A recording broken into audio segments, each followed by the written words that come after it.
Hello, welcome to today's video. Today I'm covering one of my favorite types of stories. And I have two favorite types of stories. And the first one is superheroes, if you cannot tell by the comic books behind me and the action figures. And the other thing that I really like is I love post-apocalyptic stories. And I don't know why, but I've always just loved them. So today I wanted to talk about both. So we are going to be looking at the Elseworlds story, Superman Distant Fires.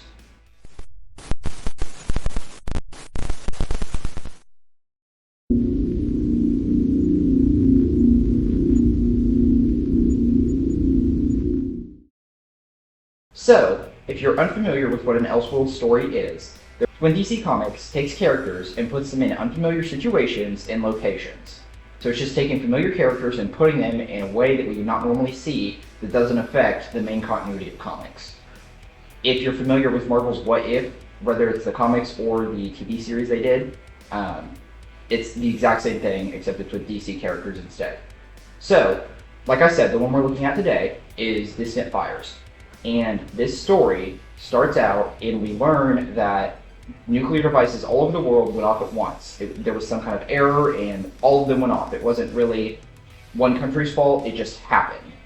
So all the nukes go off, wipe out the majority of the world's population. So we then realize that who is narrating the story for us is Kal-El, Superman, Clark Kent.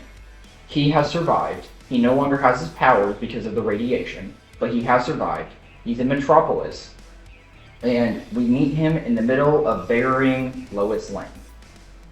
And as he's burying Lois Lane, we see other graves, and we realize that just about everyone he knew is dead. We see Perry White's grave, we see Jimmy Olsen's graves, and if you're not familiar with who these characters are, Lois Lane is Superman's love interest, and the other two are people that work with Superman at the Daily Planet, and Jimmy Olsen is like Superman's best friend. There was even a comic series for a while that was Superman's pal Jimmy. So, kind of important characters, and they're dead to start off with. So, we then we see through Superman's eyes, he starts to hear the voices of the people that are dead. And so obviously he is not correct in the head, and who would be if you are the last living person on Earth as far as you know. So, as this is going on, he's starting to get tormented by these voices that he knows aren't really there, but he can still hear them. He gets attacked by giant rats. And they're giant rats that were mutated by the virus. We'll see this with a bunch of different animals that have grown large from radiation. I think I said virus. I meant radiation from the nukes. So the rats are really big, and they're attacking him. Well, we know Superman has no kill code, right? Well, this isn't Superman anymore. It's not even Clark Kent. He's just Kal-El now. He has no need for a secret identity when there's no one left to keep a secret from. He has no need for the Superman identity because, again, the secret identity thing. So he is attacked by the rats, and he picks up a piece of wood that's on the ground that is broken, so the end is sharp. And he stabbed one of the rats, and I think there's 3 rats attacking him at this point. And he stabs one of them and kills it. And as he's doing this, he's still narrating the story, and we'll find out why he's narrating the story later. But he's narrating the story, and he talks about how when he was Superman he had no kill code, but now, like I said, he's not Superman anymore, he is just a survivor. He's doing what he needs to do to survive. So he kills one of the rats, and it scares the other 2 rats off, so he lives to see another day. So we then flash, and it's a month later, and he started a vegetable garden, and he is, like I said, he's living by himself, and he keeps hearing those voices. And he even hears Batman's voice at this point, Bruce Wayne. And so he's being tormented by these voices, and then he hears a noise, and he realizes his watering hole, where he gets his water from, there's some kind of fight going on there. So he goes over here, and this is the first time we meet the mutates. And the mutates are basically what's left of humanity that were mutated by the radiation, and so they're much more like apes than they are people. And they are currently fighting both giant mutated birds and giant mutated rats at the watering hole. And Superman doesn't like this because it's where he gets his water from, and so he depends on it to live. So he comes over there, and he's got a gun. And it's so funny to see Superman moving a gun. But he just like fires into them, not caring who he hits or what. He's just trying to make sure that they're not contaminating the water bowl. Well, he ends up scaring them all off, but their blood's in the watering hole. And he again starts to have hallucinations, and Lois Lane is like, well, if you feel like you're going crazy and stuff, then head out and see if there's anyone left, because if you survived, maybe others did. So Superman starts heading away, and he travels around for a while by himself, and he comes across another camp of mutates, and we find out that they are capable of like speech. We see them speaking English. So he comes across them, and they are currently cornering. They've tamed some of the rats and are riding them like steeds, and they are currently cornering a cat that they're going to try to kill and use for meat. Well, Superman doesn't like this because it's such a majestic creature. So he goes in there and he takes out the mutates, gets rid of them, scares them off, and then he actually tames the cat, and he names it Kryptonite because it's so ornery, basically. So now it's him and Kryptonite traveling. So he keeps heading, and I don't know if they say a direction, but I'm guessing south. I don't know why I have that in my head. I don't know if it says that in there or it's something I made up, but I feel like he's heading south for some reason. So he was like Metropolis that he was in at the beginning is very desolate, and there's just like weird buildings and everything.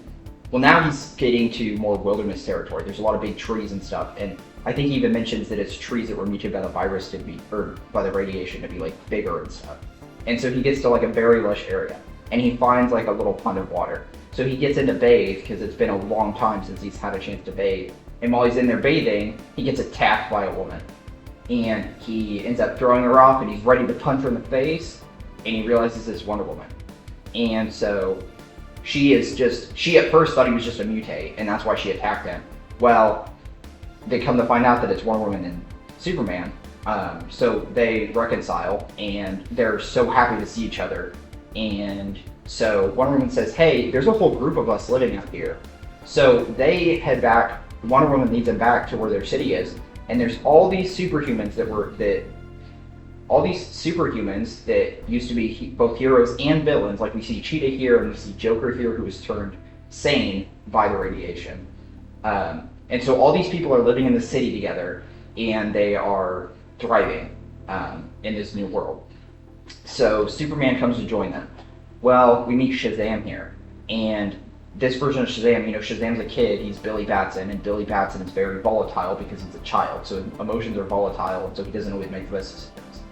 We find out that Shazam and Wonder Woman was a thing, which is kind of problematic if you ask me. But anyway, they were a thing, and they are no longer. Wonder Woman broke it off with him, but Shazam doesn't actually think it's over, he thinks he'll want her back at some point. So they are like standoffish with each other when they get back, and you can tell Shazam does not like the fact Superman returned, because Superman always overshadowed him even back in the day, and he finally thought Superman was gone and he could be like the premier hero, and then here comes Superman back and everyone's elated to see him. And I mean, we see other heroes here too, like Wally West is here, and Martian Manhunter, and various superheroes are here too, and they're all just living together in this community. He ends up in a big crowd of people, and he experienced something he's never experienced. And it's kind of implied that he couldn't experience this because of his superhuman abilities, which I think is kind of weird. He has a panic attack, like an anxiety attack, because he's not used to being around people, because he hasn't been around them in so long that he has one. And he brings it up as like it's something he could never have because he was superhuman, but I just wonder if he was never in a situation like this, because he was alone for months and months and months, and he finally gets back around people, and then they're all around him, crowded around talking at once, and it just gets him overwhelmed. So he starts to run off because he's having a panic attack when he sees Matrix. And Matrix is a shapeshifter that, back when this comic came out, had done a stint as Supergirl, like had been shapeshifting into a form that looked like Supergirl. And Matrix in this comic, because he lost his powers and everything, she lost her powers, they lost their powers, I don't know the gender there. So because they lost their powers, they can't speak or anything, and they're just kind of blank, like they don't really look like a person. But like Superman is like, oh hey cousin, and like completely accepts that Matrix is there and is so happy to see someone that he was actually like close to. And so once he's there in the town, some time starts to pass. We see Shazam getting more jealous, and then we also see that Wonder Woman and Kal-El are starting to get together, like they're starting to become a thing, they're interested in each other. And Shazam is very jealous of this, because, like I said, he still wants to be with Wonder Woman. We then see Shazam go out in the wilderness by himself. He leaves the town and goes out in the wilderness by himself. And when he says Shazam, which brings down the lightning that gives him his powers, he gives him his powers back temporarily. What we can also see is having very, very bad effects on the Earth. There's negative consequences to him using his power. It's tearing the Earth apart. It's causing new volcanoes to form and causing lightning storms even that then hit him and make him lose his power. Like I said, he's kind of childish-minded. He never grew up mentally. Or I don't know if he's still supposed to be like a kid. I don't understand how it works in this comic.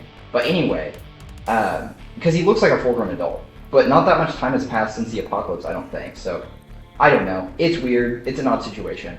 He still acts like a kid. So, he's super, like, hot-headed, and he doesn't care about consequences or anything like that. So he's just out there doing that. We see more time passing. We get like a montage. We see that Wonder Woman and Kal-El get married. We see everyone's powers are starting to return. I think they might say in the story, I don't remember if they do, but I think maybe it has something to do with Shazam's magic that the powers are coming back, but it's also, like I said, it's having negative consequences on the planet, so that's not good. So, but we see Wonder Woman and Kal-El get married, and then we see that they have a kid, and I love this. This is so sweet. Kal-El names him Bruce, which obviously like Wonder Woman has input too, I'm sure, but, and I keep calling her Wonder Woman. She goes by Diana at this point because, like I said, they have no reason to use their superheroic identities. They just go by their names. And so Diana and Kal-El have a son, and they name him Bruce after Bruce Wayne, obviously. They, the community comes together and they make a decision that they are going to be peaceful to the mutates. They're not going to cause any problems with them, even though they're like primitive. And I think one of them even says maybe it's time to give like a new species a chance because humans had their chance. So they decide they're just going to leave the mutant apes alone. And there's some people that don't like this decision. Guy Gardner says, why don't we just go wipe them out? And Shazam is the big one that's like, we need to get rid of them. They are causing issues. Shazam keeps getting more distant. Like, he keeps leaving for longer periods of time, and he doesn't really help out the community at all. Like, he doesn't help with any of the work that they do around there. And so Shazam, like I said, he doesn't like the decision they make, so he comes back and he declares war on the mutates, essentially. And so a bunch of the people that are in the group follow him. Like, I think they even mentioned that Wally West goes with him. And obviously, like, Guy Gardner and some of the others were also interested. So that happens. And then we also learn at this time that Aquaman has been spotted offshore, and he is some kind of mutant giant sea creature now because of the radiation. And we also learn that Metello has been upgrading himself, and Metello is a Superman villain, if you don't know, that's like essentially a robot guy that has kryptonite in his chest. But he apparently has been upgrading himself and is now a leader of a large army of mutates and is using them to try to conquer the world. So that's going on. So Shazam teams up with Metallo and his army. And so those two then attack some of the major players of the community that Kal-El is a part of. So Martian Manhunter is killed, Cheetah is killed, and then Wonder Woman is killed. And we also see at this point that Shazam has had kids, and he mentions that he had 3 kids with 3 different women, and they should have been Wonder Woman's kids. And Metallo is actually the one that kills Wonder Woman, because Shazam and his kids kill Martian Manhunter and Cheetah. So anyway, that causes a lot of problems. Superman is super upset because his wife died, the mother of his child just died. The kid is older now. I don't know if it says an exact number, but some years have passed. So obviously Cal's upset. So he picks up a woman's body, he flies it in a volcano, and that's how he buries her. He puts her in a volcano. And he also realizes at this time that the Earth is tearing itself apart, that Shazam caused those problems that is causing the Earth to tear itself apart. So as he's leaving the volcano, he's flying away, he notices a naked lady dancing around a Green Lantern, like a Green Lantern lantern in the ruins of a city. And as he gets closer, he realizes it's Matrix in a female form. And when he lands down, he ends up taking the Green Lantern ring that was there and the Green Lantern, the actual lantern itself. So he takes both of those, and so he says this ring and this lantern may save the world. And then he goes to fight Shazam and Metallo in their army with himself and the people that are left in his community that are willing to fight. So they go to battle, and we see, like, almost immediately they all die, except for Shazam and Superman. They're kind of left fighting by themselves. And Superman eventually takes out Shazam, but it's too late. The world is coming apart. So as the planet is crumbling, Superman flies home to Bruce and makes a rocket ship with the ring and puts Bruce in the rocket ship with the Lantern and sends him off the planet as a survivor of two worlds, because he was born to the last son of Krypton and one woman who was of Earth. So he's the last kid of two worlds. So he gets sent off with the Lantern, and so that saves Bruce's life. As this happens, Superman puts the journal he's been writing this whole time in Bruce's rocket. And that journal is why he's been narrating this story this whole time. It's what he wrote for his son before sending his son off into space by himself. And Superman even says he probably could have made a ship big enough to go with him, but he had his chance and his chance is over. And it reminds me of the thing that they said before where humans had their chance and their chance is over. It was time to let the mutates have the world. So then as the rocket is going off the planet, we see the Earth crumble. We see the Earth explode. It completely dies. And that's how that story ends. So I really like this story, and I feel like it's a very good encapsulation of Superman, and it shows that even though a lot of times he is like this great big perfect hero that's put up on a pedestal, he has his vices, he has his issues. We can see that all those people dying around him had effects on him, like even to the point he had an anxiety attack when he was back around people. And I think that part of the reason he may have had the anxiety attack, obviously he had not been around people for a long time, but it reminded him of whenever all those ghosts, the voices that he was imagining, were all around him talking at once. I think it probably brought that back too. So he probably has, I mean, I'm not like a psychiatrist, I can't diagnose anything, but he obviously had like PTSD or something like that. And I mean, who wouldn't if you're surviving by yourself for so long? But I really enjoy this story, and like I said, I love end of the world stories, like post-apocalyptic stories. And I like Superman, but I like Superman when he is a character that has flaws and issues, and he's not just this overpowered guy that comes in and saves the day all the time. I like whenever he deals with actual issues, and like he talks about the fact that sometimes he does want to kill people, because we get a lot of that with Batman where he toes the line, but not so much with Superman because he is such a bright hero. But I think it's okay to have a story every once in a while, especially in Elseworlds where the stakes are higher and the stakes, like anything can happen because this is not in main continuity. So like Superman dies in this story, Wonder Woman dies in this story, the Earth explodes in this story. And I think that's one of the reasons too I like Elseworlds so much, and I plan on talking more on the channel, is because they're not holding to the editors being like, well, you can't kill off this character because he's going to be in this comic too. And it's like, a lot of times when people started writing their own stuff, if they couldn't get permission to like kill off a character they wanted to or use a character they wanted to, they just make like a parody of the character or like a character that was exactly the same in everything but name. And what I like about Elseworlds is the fact that they can just do whatever they want with them. And so, like I said, if you want to kill off Superman, kill off Superman. There's a few Elseworlds stories that are focused on Superman I've read that end with Superman dying. And I like having higher stakes, because I think that's an issue that comics have as a whole, is eventually it gets to the point where it feels like there's not really stakes here. Like, what am I supposed to be invested in? Because, I mean, you know that the big hero's not going to die, and even if they do, they're probably going to come back within a few issues. So a lot of times it does not feel like there's stakes in the big comics like Marvel and DC and stuff. And that's one of the reasons I like Elseworlds and Alternate Worlds so well. And like What If stories, is because they can take those characters and do whatever they want with them. And they can put them in whatever setting they want and have them deal with whatever issues they want. And I think it humanizes a character in a way that doesn't always necessarily come across in continuity, because they can do whatever they want. I probably repeated myself a lot there, but I'm gonna leave that whole thing in because I feel like I said everything I wanted to say, and that really does just explain why I like these stories so well.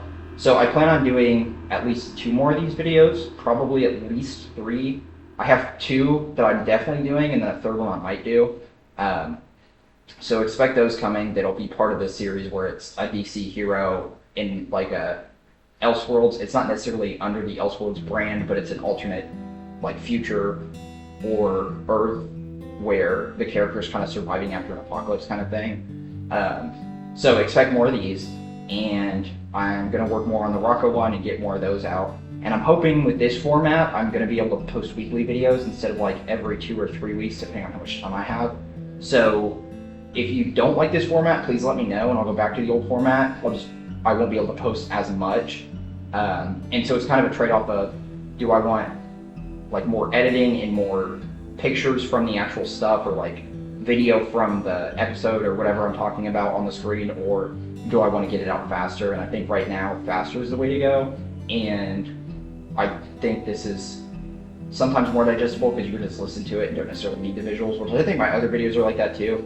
But this is a lot easier on me. So I hope you enjoyed and have a great day, and consider liking, subscribing, and checking out my Patreon if you would. So have a good day.